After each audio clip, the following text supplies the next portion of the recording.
OTT প্ল্যাটফর্মের বিতর্কিত reality show house arrest নিয়ে ভারত জুড়ে বিতর্ক চলছে। অনুষ্ঠানটিতে যৌনতা নিয়ে খোলাখুলি মন্তব্য করায় অভিনেতা এজাজ খানের বিরুদ্ধে ধর্ষণ মামলা দায়ের করলেন এক অভিনেত্রী।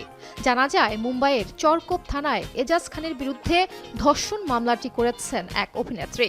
হাউস অ্যারেস্ট শো উপস্থাপনার সুযোগ করে দেওয়া এবং বিয়ের প্রতিশ্রুতি দিয়ে তাকে একাধিকবার ধর্ষণ করা হয়েছে বলে অভিযোগ অভিনেত্রীর।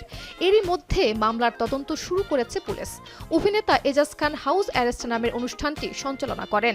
সেই রিয়েলিটি শোর একটি ভিডিও সম্প্রতি সামাজিক যোগাযোগ মাধ্যমে ছড়িয়ে পড়ে, যেখানে প্রতিযোগীদের সঙ্গে যৌনতা নিয়ে কথা বলতে দেখা যায় এজাজকে। এরপরই শুরু হয় প্রচণ্ড বিতর্ক। অন্তর্জালে অভিনেতার শাস্তি ও অনুষ্ঠানটি বন্ধ করে পদক্ষেপ নিতে অনুরোধ করেন অনেকে। এরপর ওটিটি প্ল্যাটফর্ম থেকে বিতর্কিত শোটি সরিয়ে নেওয়া হয়।